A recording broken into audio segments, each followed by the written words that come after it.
باسل golden جبکہ حازم black colour کی شیروانی میں ملبوس تھا۔ دونوں ہی ہینڈسم لگ رہے تھے، چہرے پر الگ ہی خوشی نمایاں تھی۔ مختلف رسموں کے بعد وہ لوگ بارات لے کر افندی ہاؤس سے نکلے۔ حجاب اور پارسا تیار ہو کر پارلر سے سیدھا میرج ہال میں پہنچی تھی۔ اس وقت وہ دونوں برائڈل روم میں بیٹھی تھی۔ دونوں اس وقت ڈیپ ریڈ کلر کے لہنگے میں ملبوس تھیں۔ آج دونوں ہی بے تحاشا حسین لگ رہی تھی۔ زید مائرہ اس وقت اس کے نزدیک براجمان تھے۔ زید کتنی ہی بار اس کا ماتھا چوم چکا تھا۔ مائرہ اور زید کی آنکھیں بار بار نم ہو رہی تھیں۔ میری شہزادی آج کتنی پیاری لگ رہی ہے، اس کا نصیب اس سے بھی پیارا ہو، زید اس کی ہتھیلیاں چومتا ہوا بولا۔ میری گڑیا اتنی جلدی بڑی ہو گئی، ابھی تو اتنی سی تھی، مائرہ نم آنکھوں سے بولی۔ ان کی باتیں حجاب کی آنکھیں مزید نم کر رہی تھی۔ الہام حال کی ساری تیاریاں دیکھتے اب اندر آیا تھا۔ وہ حجاب کو دیکھ کر وہی دروازے پر ٹک گیا۔ اس کی چھوٹی سی گڑیا آج کتنی بڑی ہو گئی تھی۔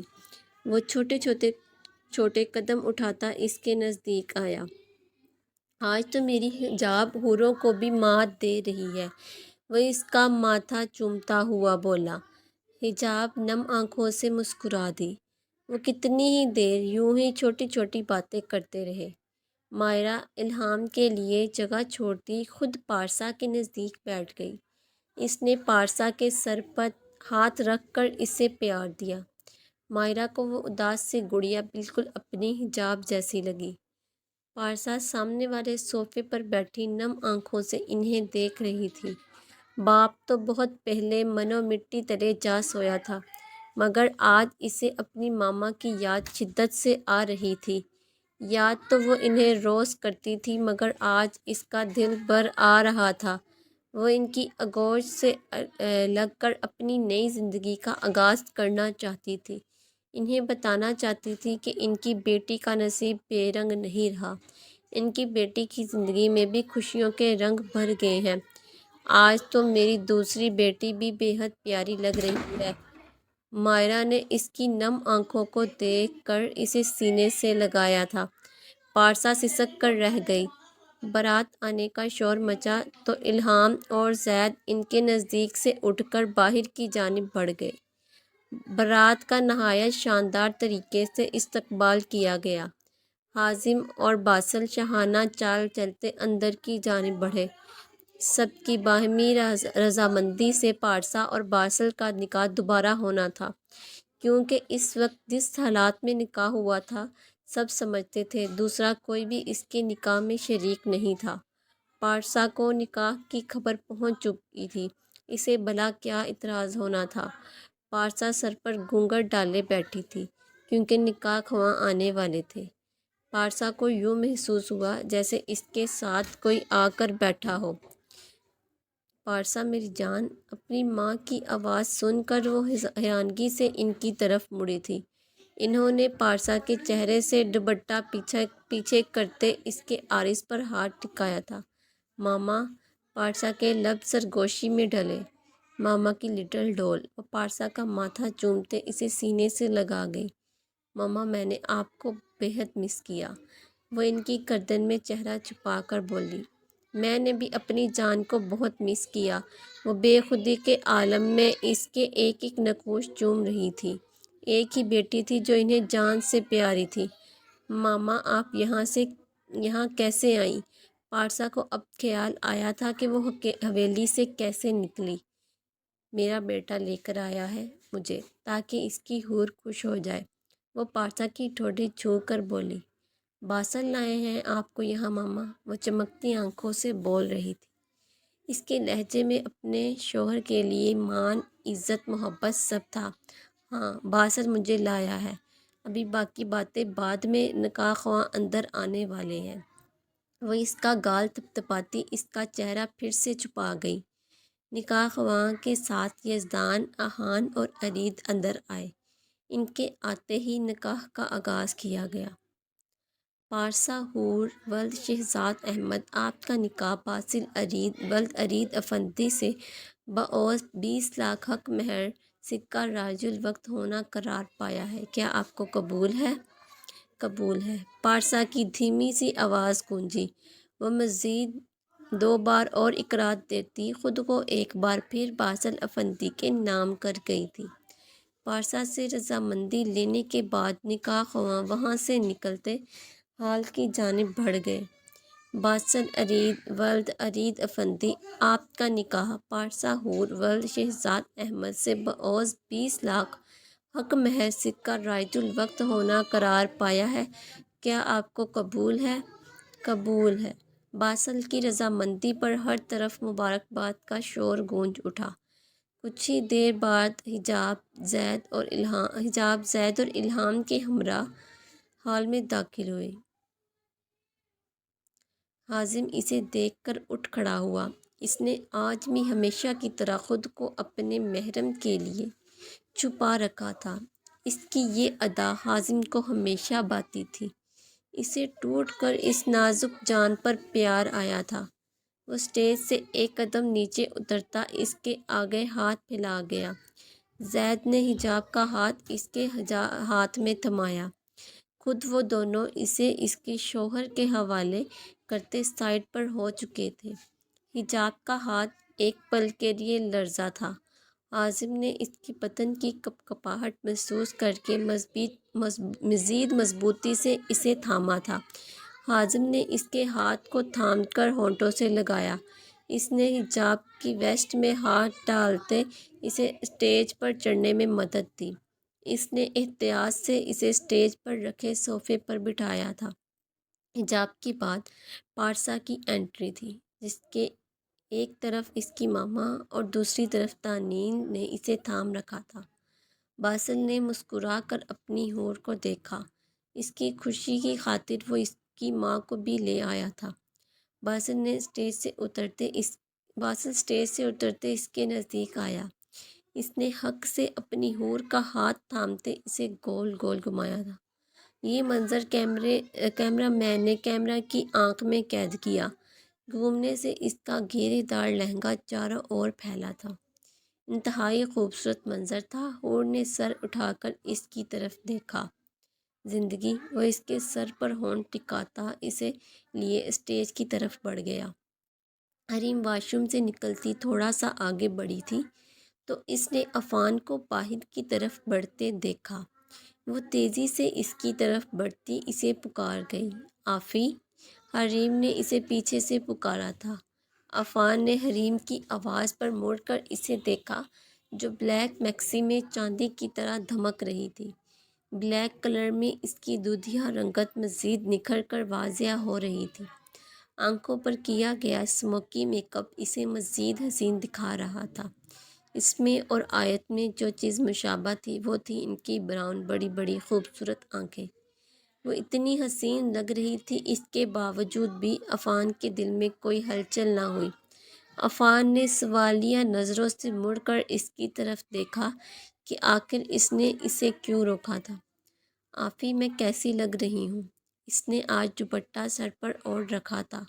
وہ شاید عفان کو بتانا چاہتی تھی کہ اس کی باتیں اس کے لیے کتنی اہم ہیں۔ جیسی روز لگتی ہو، وہ عام سے لہجے میں بولا۔ کیسی لگتی ہوں؟ وہ دھڑکتے دل سے بولا۔ شکل سے معصوم، مگر تمہارا دل کالا ہے۔ اس معصوم چہرے کے پیچھے وہ چالاک لڑکی کسی اور کو نظر آئے نہ آئے، مگر مجھے صاف دکھتی ہے۔ تم اپنا لہجہ جتنا بھی معصوم بنا لو، مگر معصوم ہرگز نہیں بن سکتی۔ وہ شفافیت سے بولتا حریم کا چہرہ ویران کر گیا۔ اس کے چہرے کے بدلتے رنگ دیکھ کر وہ استہزائیہ ہنسا تھا۔ تمہیں کیا لگا تھا کہ تم یہ دوپٹہ اوڑھ کر آؤ گی تو میرا دل بدل جائے گا؟ یہ دوپٹہ تمہیں ہر حال میں اوڑھنا ہے۔ تمہیں خود کو چھپا کر رکھنا ہے، کیونکہ میں اپنی ملکیت میں شراکت برداشت نہیں کرتا۔ جو میرا ہے ہر حال میں میرا ہے۔ وہ اپنے لفظوں سے اسے اچھے سے باور کروا رہا تھا کہ اس کا دل آج بھی حریم کے معاملے میں پتھر تھا۔ اسے لگا تھا کہ وہ اس پر حق جتا رہا ہے، کیا پتہ اس کی زندگی میں تھوڑی سی جگہ بن گئی ہو، مگر وہ غلط تھی۔ شاید اپنی آخری سانس تک وہ اس کے دل میں جگہ نہیں بنا سکتی تھی۔ وہ اس کو تکتی رہ گئی، یہاں تک کہ وہ اس کی نظروں سے اوجھل ہو گیا۔ اس نے اپنی ضد سے اس کا وجود تو حاصل کر لیا تھا، مگر وہ اس کے دل تک کبھی رسائی نہیں پا سکتی تھی۔ یہ سوچتے خاموش آنسو اس کے آنکھوں سے بہنے لگے۔ شادی کے اس شور شرابے میں اس کا سر بری طرح دکھنے لگا تھا۔ وہ کچھ دیر اس ماحول سے رہائی چاہتی تھی۔ لڑکی بات سنو۔ عروش ایک سائڈ پر کھڑی تھی جب ایک آنٹی نے اسے مخاطب کیا۔ وہ غالباً ارید کی والدہ کی کوئی رشتہ دار تھی۔ جی آنٹی، عروش ان کی طرف مڑتی ہوئی احتراماً بولی۔ بتایا مجھے ہاجرہ نے، کیسے تمہارے شوہر نے تمہیں چھوڑ دیا۔ بہت افسوس ہوا۔ عورت کی بھی کیا زندگی ہے شوہر کے بنا، کیسے تمہیں انجان لوگوں میں رہنا پڑ رہا ہے۔ وہ عروش کے جلے پر بھر بھر کر نمک چھڑک رہی تھی۔ عروش کا چہرہ لٹھے کی مانند سفید پڑا۔ وہ کچھ بول ہی نہ پائی۔ ویسے سوہنی تو ہے، پھر کیوں دوسری عورت کی طرف راغب ہوا تیرا مرد؟ کیا تیرے مرد نے دوسری شادی کر لی؟ کسی عورت کا چکر تھا، ہے نا؟ تیرے پاس تو اولاد بھی نہیں ہے، ورنہ بچہ ہی مرد کے پیروں میں بیڑیاں ڈال دیتا ہے۔ وہ بولتی جا رہی تھی، عروش کا دماغ بند ہوتا جا رہا تھا۔ اس کا دل گھبرا رہا تھا۔ اس کے ماتھے پر پسینے کی بوندیں نمودار ہونے لگی۔ ایکسکیوز می آنٹی، مجھے کام ہے، میں آتی ہوں، وہ مشکل بولی تھی۔ وہ کسی کو بھی مخاطب کیے بنا برائڈل روم کی طرف بڑھی، جو خالی تھا۔ حجاب اور پارسا تو باہر جا چکی تھی۔ وہ صوفے پر گرنے والے انداز میں بیٹھی اس کی پشت پر سر ٹکا گئی۔ اس کو سمجھ نہیں آ رہا تھا کہ اس کی زندگی کس طرف جا رہی تھی۔ بیک وقت کتنی سوچیں اس کے ذہن پر حاوی ہو رہی تھیں۔ اس کا دم گھٹنے لگا تھا، آنکھوں سے گرم سیال بہتا ہوا اس کے عارض کو بھگونے لگا۔ اسے بیٹھے بمشکل 5 منٹ گزرے تھے جب کوئی دبے قدموں کمرے میں داخل ہوا۔ وہ غور سے اس کے نقوش کو نہار رہا تھا۔ اس کی جلتی آنکھوں کو راحت ملی تھی، مگر اس کے بھیگے عارض کو دیکھ کر اس کا دل مچل اٹھا تھا۔ دل بے قرار ہوا تھا اس کے آنسو پہنچنے کو۔ عروش کو خود پر نظروں کی تپش محسوس ہوئی تو اس نے آنکھیں وا کر کے سامنے دیکھا، جہاں ماہر کھڑا اسے تکنے میں مصروف تھا۔ عروش فوراً سے اٹھی تھی۔ مجال تھی جو یہ بندہ اسے سکون لینے دیتا۔ کیوں آپ بار بار آ جاتے ہیں؟ آج صبح سے جانے کیوں اسے اتنا غصہ آ رہا تھا۔ اوپر سے کچھ دیر پہلے ہونے والے واقعہ اس کا حواس سلب کر رہا تھا۔ اس کا بس نہیں چل رہا تھا سامنے کھڑے وجود کو جھنجھوڑ کر رکھ دے۔ وہ چیختی ہوئی اس سے مخاطب کرتی ہوئی بولی۔ اس کا دماغ بری طرح دکھ رہا تھا۔ حجاب ہو، پارسا ہو، دانین ہو یا آیت ہو، اس نے سب کو دیکھا تھا، کیسے ان کے شوہر ان پر جان چھڑکتے تھے۔ وہ ان سے حسد نہیں کر رہی تھی، مگر اس کا دل اداسیوں میں گر رہا تھا، کیونکہ تمہیں دیکھے بغیر، تمہیں محسوس کیے بغیر میرا گزارا نہیں۔ پتہ نہیں کیسے تمہارے بغیر یہ دن گزار رہا ہوں۔ وہ اس کے چیخنے پر نرم مزاجی سے بولا۔ اس کے آنسو ماہر کو بے چین کر رہے تھے۔ پیشے سے وکیل ہیں، سچ کو جھوٹ اور جھوٹ کو سچ میں ڈھالنا کہاں مشکل ہوگا آپ کے لیے۔ عروش اب بھی پہلے کی طرح چیخی تھی۔ اسے اس وقت اس کا یوں محبت کا راگ الاپنا ذرا پسند نہیں آیا تھا۔ وشے تم مجھے جو مرضی کہہ لو، مگر میری محبت کو جھوٹ نہیں کہہ سکتی۔ وہ سرخ آنکھوں سے بولا تھا۔ ایک بار نہیں 1000 بار کہوں گی، آپ کی محبت بھی آپ کی طرح جھوٹی ہے، کھوکھلی ہے، وقتی ہے۔ وہ اس کے نزدیک آتی اس کا گریباں جکڑتی ہوئی بولی۔ ماہر ہکا بکا اسے دیکھ رہا تھا۔ اس نے آج سے پہلے ایسی جسارت نہیں کی تھی۔ یہ پہلی بار تھا جب اس نے ماہر کا گریباں تھاما تھا۔ وشے کیا ہوا ہے؟ اتنی اداس کیوں ہو؟ کیا ہوا ہے؟ مجھے بتاؤ، کیوں رو رہی ہو؟ وہ اس کے ہاتھوں کو نرمی سے اپنے گریبان سے ہٹا کر اپنے ہاتھوں میں جکڑ گیا۔ آپ ہیں وجہ میرے ہر دکھ کی، ہر تکلیف کی، ہر پریشانی کی۔ یقین مانیے جب سے آپ آئے ہیں میں کبھی خوش نہیں ہو پائی۔ نکل جائیے میری زندگی سے۔ وہ جارحانہ تیوروں سے اسے دور دھکیلتی ہوئی بولی۔ وشے میری بات تو سنو یار، جب تک بتاؤ گی نہیں کیا ہوا ہے مجھے کیسے پتہ لگے گا؟ وہ اس کا ہاتھ تھامتا اسے اپنے نزدیک کرتا ہوا بولا۔ مجھے آپ کو کچھ نہیں بتانا، چلے جائیے یہاں سے۔ وہ آج اس کے قابو میں نہیں آ رہی تھی، مسلسل اسے خود سے دور دھکیل رہی تھی۔ وہ اس کے دونوں ہاتھ قابو میں کرتا اپنے گلے میں ڈال گیا، خود اس کی ویسٹ میں ہاتھ ڈال کر اسے اپنے ساتھ لگا گیا۔ میری وشے تو آج بے حد غصے میں ہے، وہ اس کے ماتھے سے ماتھا ٹکاتا ہوا بولا۔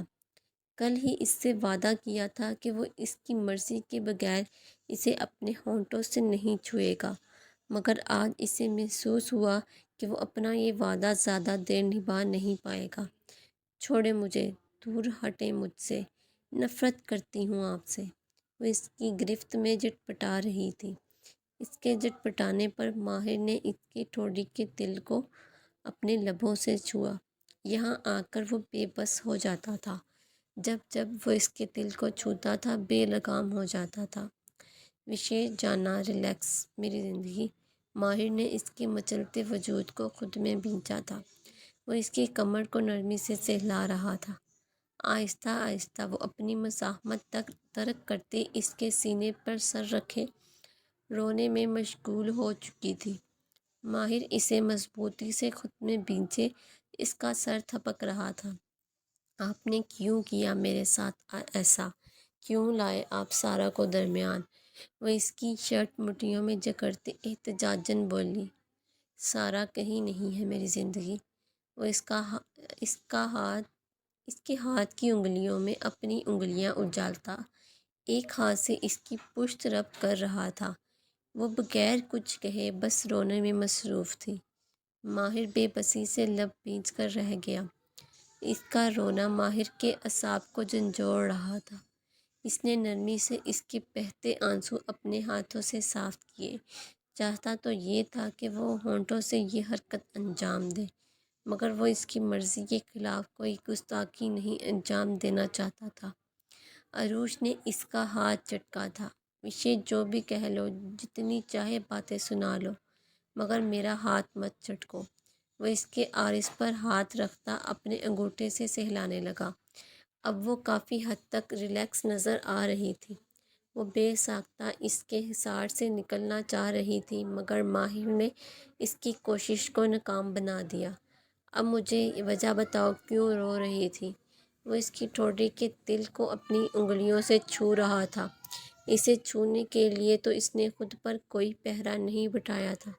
یہ تو اس نے پہلے ہی اسے باور کروا دیا تھا کہ اس دل کو وہ پورے حق سے چھوئے گا۔ وہ ایک بار پھر جھکتے ہوئے اس کی ٹھوڑی کو اپنے لمس سے مہکا گیا۔ جی تو یہاں پر آج کی قسط کا اختتام ہوتا ہے، جو کہ میں نے بہت مشکل سے ریکارڈ کری ہے۔ اتنا زیادہ شور پتہ نہیں کیسے جو ہے باقی رائٹرز جو ہے ریکارڈ کر لیتی ہیں۔ میرے گھر میں تو بہت زیادہ شور ہوتا ہے۔ میں ایک سیپریٹ کمرے میں بیٹھی ہوں، تب بھی باہر سے ان کے بولنے کی آوازیں آ رہی ہوتی ہیں۔ پتہ نہیں میں کیسے ریکارڈ کرتی ہوں، اور جب بھی کوئی آواز آتی ہے نا میں فل ڈسٹریکٹ ہو جاتی ہوں، مجھے پتہ نہیں چلتا میں کہاں پہ تھی، کیا بول رہی تھی، کیا پڑھنا ہے۔ بس جیسے جیسے کر کے آپ کے لیے ریکارڈ کی ہے، کیونکہ آپ لوگ کو پتہ ہے ریکارڈنگ کے بغیر جو ہے میں اپلوڈ نہیں کر سکتی۔ ایک دفعہ یہ غلطی کر چکی ہوں، اس دفعہ پوری کوشش ہوگی کہ ہر ایپیسوڈ ریکارڈ کر کے جو ہے اپلوڈ کروں۔ جس کو خود پڑھنا پسند ہے وہ وائس آف کر کے بھی پڑھ سکتا ہے، اور جو ریکارڈنگ سننا چاہتا ہے وہ میری ریکارڈنگ بھی سن سکتا ہے، جیسے جیسے آپ کے لیے کی ہے ایکسیپٹ کر لیجیے گا۔ اور انشاءاللہ جو ہے اگلی قسط جو ہے آج رات مطلب اگلی پریویس سے جو ایپیسوڈ جو لوگ ڈیمانڈ کر رہے ہیں ان کے لیے بھی اگلی قسط آج رات تک اپلوڈ کروں گی۔ دوسرا جو ہے میں روٹین یہ بنا رہی ہوں کہ صبح کے ٹائم جو ہے ڈیلی ایپیسوڈ اپلوڈ کر سکوں، تاکہ آپ کو بھی زیادہ مسئلہ نہ ہو، مجھے بھی زیادہ مسئلہ نہ ہو، بیکاز رات کو جو ہے ایپیسوڈ اپلوڈ کرنا تھوڑا سا مشکل ہو رہا ہے، کیونکہ ریکارڈنگ کے لیے ٹائم نہیں ہوتا رات کے ٹائم۔ تو صبح جو ہے صبح یہی سوچا ہے کہ فجر کی نماز کے بعد جو ہے میں اٹھی ہوئی ہوتی ہوں، کیونکہ جاب پر جانا ہوتا ہے، تو اسی ٹائم جو ہے پہلے ریکارڈنگ کیا کروں گی، اس کے بعد اپنے جاب پر جانے کی تیاری کیا کروں گی، تاکہ جانے سے پہلے میں اپلوڈ کر جایا کروں، تاکہ مجھے کوئی ٹینشن نہ ہو کہ میں نے آ کر قسط اپلوڈ کرنی ہے۔ جتنا بھی لیٹ ہو جائے تو یہ ایک تو پھر یہ ٹینشن نہیں ہوگی کہ قسط اپلوڈ کرنی ہے، یہ ایسے تو یہ کوشش ہوا کرے کہ رات کو قسط ریڈی رکھا کروں اور فرسٹ ٹائم اٹھ کر اس کی ریکارڈنگ کر کے آپ کو دے دیا کروں۔ تو انشاءاللہ اگلی ایپیسوڈ جو ہے وہ حجاب اور حازم پر ہوگی۔ تو تب تک کے لیے اللہ حافظ، ان کی کولڈ نائٹ پر، تب کے لیے اللہ حافظ، اور مجھے دعاؤں میں یاد رکھیے گا۔ بائے۔